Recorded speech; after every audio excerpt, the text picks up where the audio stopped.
So they get this stuff totally wrong on the Democratic side of the aisle. What does the press do? They ignore it. I mean, specifically on this issue, John Kerry, Obama's Secretary of State, says it is not possible to get this Middle East peace deal. Trump does it in his first term. That was at the end of the second Obama term that Kerry said that. Trump gets it within the first term. Do the press ask questions about that? No, because they don't want to cover it. They just want to downplay it. And thankfully, our wonderful press secretary, be still my beating heart, Kayleigh McEnany, comes out and right as she's about to leave the stage, she rips him for it. What I will weigh into is the Middle East the Middle East peace deal signed yesterday that I did not receive a single question about. That was the first time it's happened in a quarter of a century. If Obama and Biden had achieved this, there would look a lot different.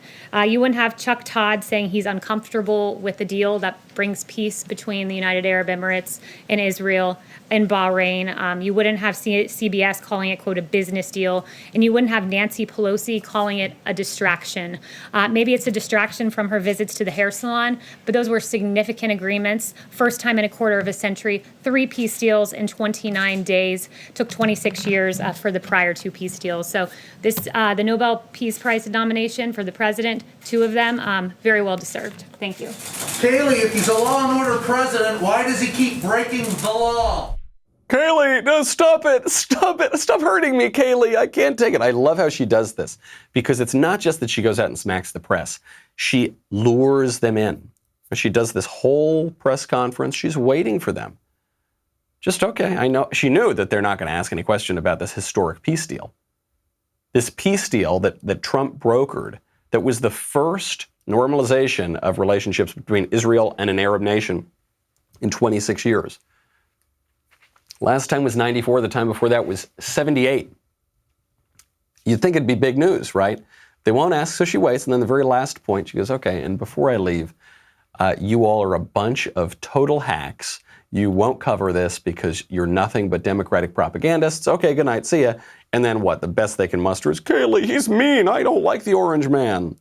So the left has to ignore these big news stories, ignore how wrong their politicians have been, how shockingly correct Trump has been. We saw 2 days ago an historic peace deal in D.C. I was sitting directly across the street from the White House when that was signed. I was in the hotel with the Israeli and the Bahraini delegation. It was pretty weird, man. We've been told that Middle East peace is a pipe dream.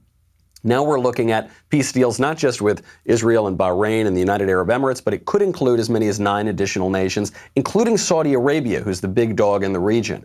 And why did this happen? Because Donald Trump bucked the establishment foreign policy trend, specifically the Democratic foreign policy establishment trend, even though the last Democratic Secretary of State, John Kerry, told us that kind of a peace deal that dealt with the Arab nations before dealing with the so-called Palestinian state. It's not a state, but the Palestinian issue in Israel.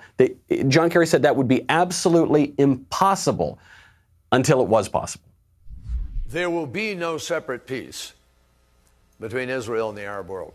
I want to make that very clear to all of you.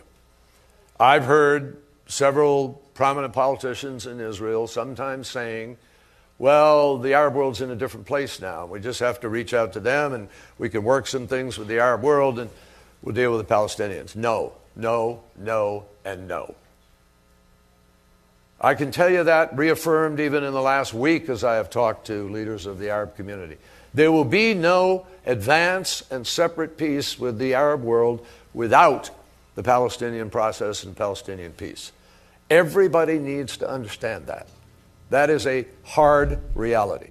I love how these Democratic politicians who are 100% wrong on these issues, Joe Biden on China, John Kerry on the Middle East, make themselves so clear so that we can just go back and see how wrong they were. In John Kerry's best Thurston Howell III voice, he goes, let me tell you something, Teresa, let me tell you something, lovies. You will not get any Middle East peace. You will not, I promise you. I stake all of my money on the line. Oh, what was that? You said, well, hold on. He got a middle? Very bad news for Democrats because they've been wrong now, explicitly, for a very long time. I hope you enjoyed this segment of the Michael Knowles Show because you should know that on September 28th, it will be moving from the Daily Wire YouTube channel to be available exclusively on my YouTube channel, The Michael Knowles Show. You can get a link to that in the description below. Obviously, there's still going to be a lot of great stuff on the Daily Wire channel. We want to make a little bit more room for those kind of things. We got a lot of fun new stuff coming on the Michael Knowles Show channel as well. So ring the bell. Make sure you never miss out on a new video.